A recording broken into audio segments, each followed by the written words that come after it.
Welcome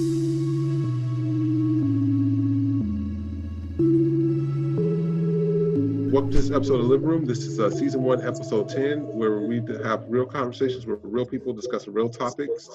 On today's discussion, we usually have, every show, we always have something that's a little more fun or engaging, or we just go through people's different Instagram or Twitter pages, and we just look at random photos or videos or comment on it. Also, if you have any questions regarding the living room or anything that we talked about, or if you just want to say something, you can also make sure to subscribe, comment, and then we'll also review your comments as well. So we're going to go through some Facebook pages and Twitter pages today. So we're going to look at some posts as well. Pull this up here. So this is a photo. I think somebody had posted this the other day. This is regarding Trump, of what he has all pretty much, he took away a lot of national things that the Obama administration had put out there. And so here you see that, these are the things that he has eliminated: the National Environmental Protection Act, the Endangered Act, the Clean Water Act, all these things.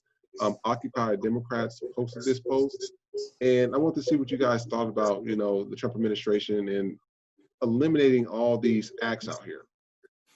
Yeah, well, one thing that the president just said is that he's willing to reopen the economy and still roll back regulations. Now, in one sense, he's saying that, there are too many regulations, and I think that he made a comment that it may take 5 to 10 years, to build a road or a highway road, because there's so many state, local government regulations and federal government regulations. But the problem with him rolling back some of these regulations is, it's hurting the environment. You have the National Environmental Policy Act, the Endangered Species Act, the Clean Water Act, because again, going back to capitalism, you have this 1% who owns the majority of the wealth in the world, and they're willing to sacrifice nature and our health in order for them to turn a profit. Let's see. And I'm just looking at some of the comments on this. This is from Tammy Moray. And you always have those people that just don't have a clue what they're talking about.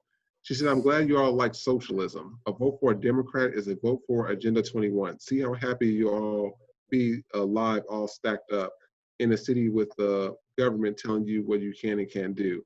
I thought all people want to be free, but after reading the crap on here, I can see you all want the new world order. One government, one religion, one currency. No cars, no planes, no buses, no meat. Sounds like a great world. At least we have 4 more years of Republican. Hopefully another good one will come along in 2024. Can't believe there's so many dummies in the world. First of all, you need to figure out how to spell.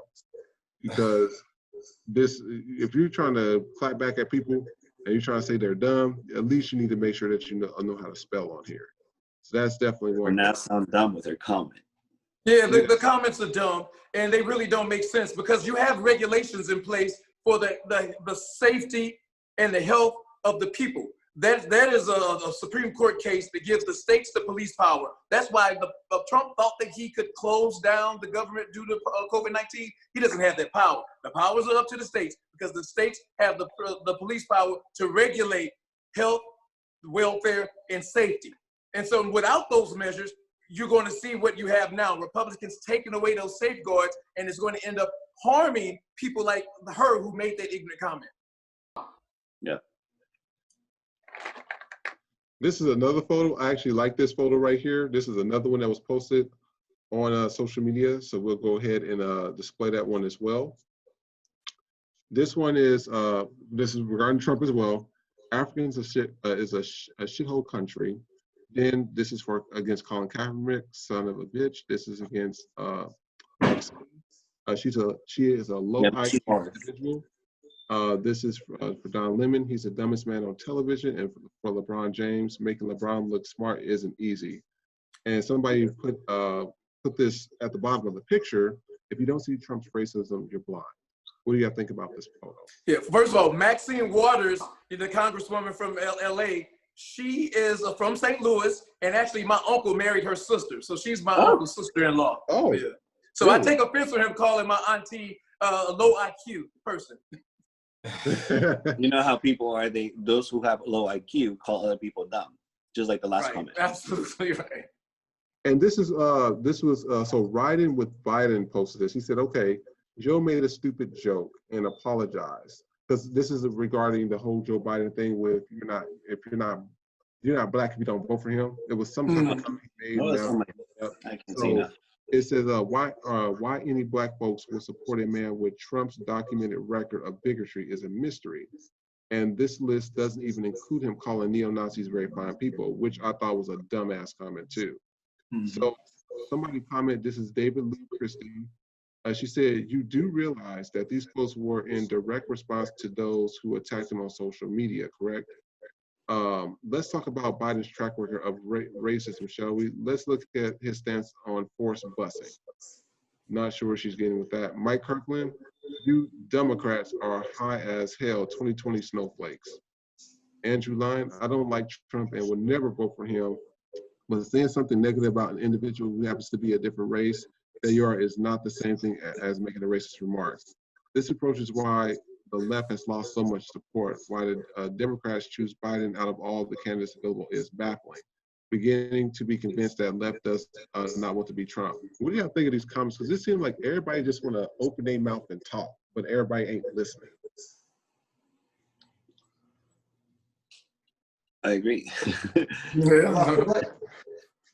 I feel like that's what social media is. Social media is a platform for people to just voice their opinions, whether it's ignorant or not. They just voice their opinions, and you know, with no credentials, no resume to back what they're saying. It's just a platform for everyone to just open their mouth and just voice their opinions, ignorance and all. Yeah, and I think that's just something that's just interesting. I'm also pulling up another video. This was also posted on Facebook. I know y'all been seeing this. Racism has been at an all-time high. I'm not sure what the heck is going on out here. I'm like, we're supposed to be in 2020, and we still going through this after 400 years. Kind of getting old after a while. So this was, I guess, this was posted by the Daily Dot, and this is also on the news as well. I was watching this earlier today. A FedEx worker said they were fired for posting video of a racist customer. And this man went and spoke out on Facebook, and this is the white guy that was sitting there. Just, you know, this is the thing. I think people need to figure out. People need to give them some more time. Find another job. Find a hobby. Do something constructive, and stop being destructive. That's the problem. I think people they have too much time on their hands. Maybe the government needs to force people that have time on their hand to continue to bother people. Maybe they need to put something in place to where these people have to be forced to work or something. I want to know what you guys think about, not just this delivery driver, but it's been other videos out there and photos of, just drivers who are mostly black being harassed by white folks. I want to see what you guys thought. You know what? I think that a lot of the what's going on, it's not really that it's increased. It's really the visibility of it has been more. So that's increased, not the racism, because that's existed for hundreds of years, and it's just is more visible. But to your point, that what came to mind is I think news or different channels in TV should have like ethics. I wouldn't say courses, but just like a show, an ethics course, and really teach people what it is to be different from one another, but we're all the same at the same time. And it like you said, they might have too much time in their hands, but maybe their hatred is greater than the time that they have to spend and bully other people. So it's just like, I think having like an ethics course that's like nationwide would probably be a good thing for the whole country. Absolutely. So here's another photo. This was posted by The Root. I actually like their page. The Root, actually, they have some good stuff on there. So this, to the left of the photo, it's a little black girl. She says, Flint, Michigan has been without clean water since April 24, 2014 at Little Miss Flint. And then to the right, we demand haircuts. This is during COVID-19. So The Root said, our protests will never be the same, which I do agree with. And so Kim Merrill, she says, so I guess the same person over Flint water is the same person over the dams. No work at all. Karen Sears, I hope I said that right. Our protest is more important than their protest. Tom Fuller, you do know the right picture is photoshopped. What do y'all think about this? Mhm. I think that that picture may be Photoshop, but also we know that there have been people on the alt-right who have been protesting for those same things. So I think the sentiment, the message is there. We have a lot of pressing issues in the Black community, and those issues have gone unheard, and they have been going on unresolved, where white people have been, a few white people have been, I guess, what, inconvenienced because of COVID-19 is what they're really making a claim as, but it's more than an inconvenience.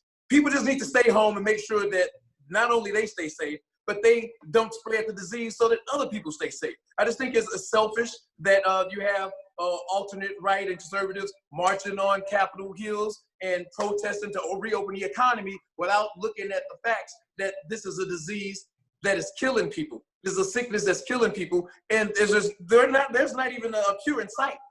So it's just selfish. It goes back to privilege. Okay, I agree with that. Here's another one. We're going to go to Instagram. Share this photo. This is of Nini Lashiro. Now I've been seeing a lot of videos of, they've been doing this challenge where they're like walking in the room and then they're walking back or something. But he seemed to be blowing up recently. Like, he has 99,000 followers, 225 posts, following 3,000 people. Stays in Brooklyn.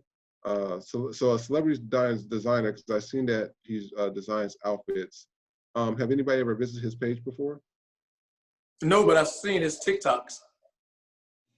His TikToks are pretty hilarious. I think I don't know who started those going forward and back challenges, because it just blew up just recently.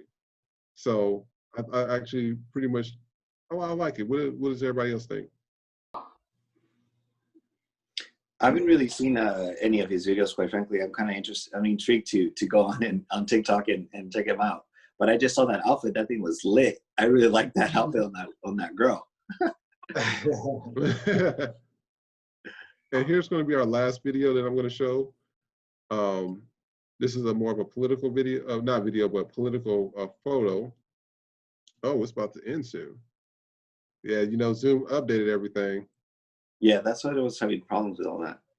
Yeah, I kind of can see that Zoom is definitely. I think they're trying to get more people to pay for their service now, which I don't blame them. Hey, money's money. And Well, what they're trying to do also is save their assets, because I think now you're going to have to, if you're the host and you are going to unmute someone, the person on the other end needs to approve the being unmuted. Because I think they've had incidents where people were being unmuted without them knowing, and they were maybe talking shit or whatever. So they were being caught. So Zoom doesn't want to take that liability. I see.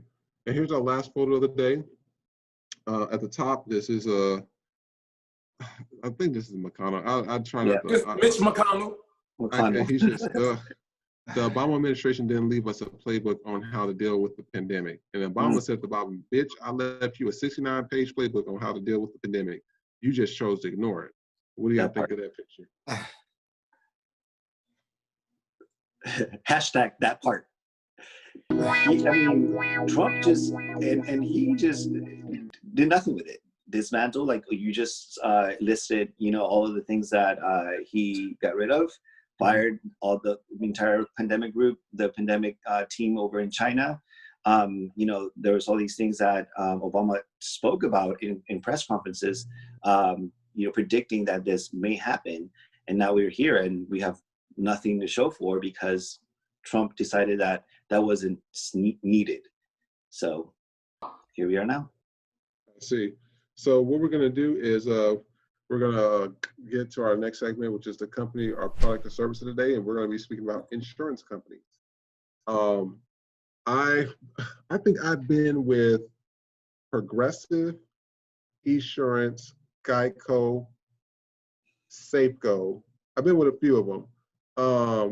I'll be honest, I did not like Progressive at all.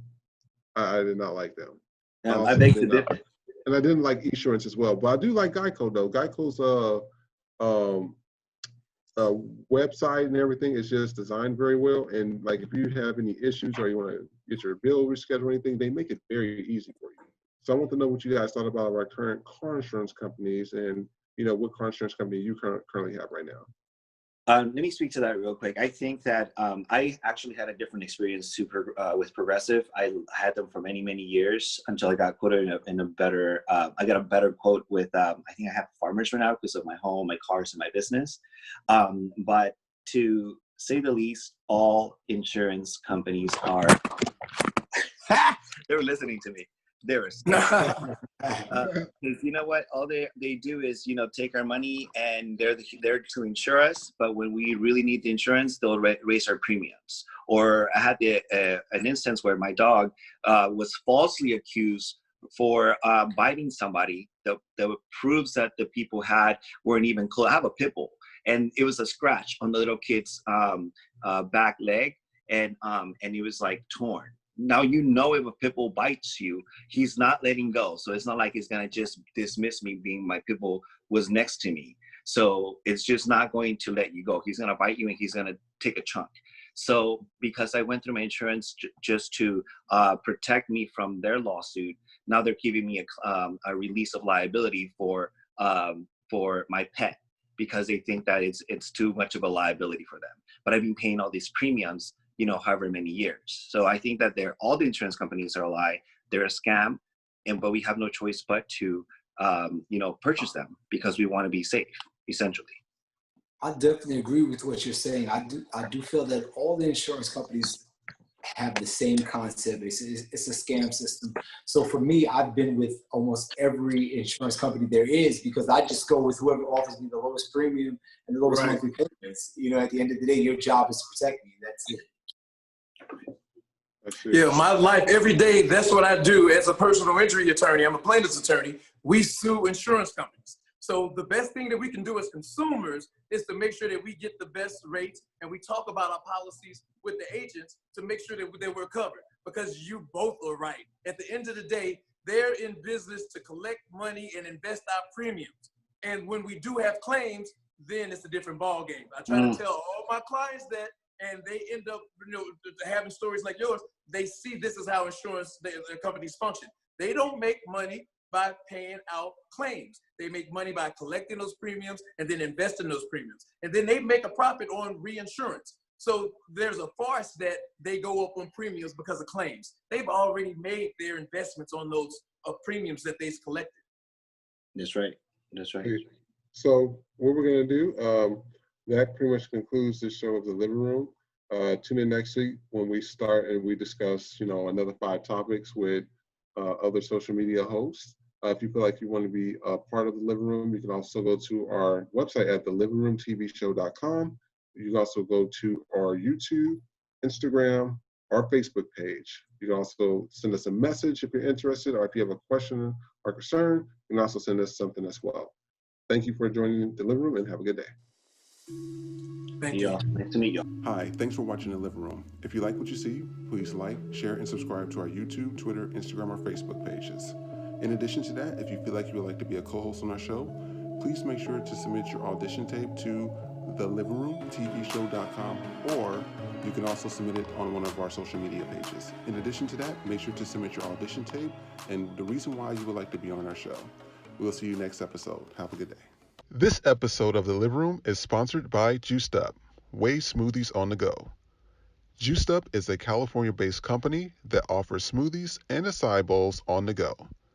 The company accepts deliveries, and you can place your order by going to their Instagram page at JuicedUpAF, or for more information regarding the products, you can go to their website at www.juicedupaf.com.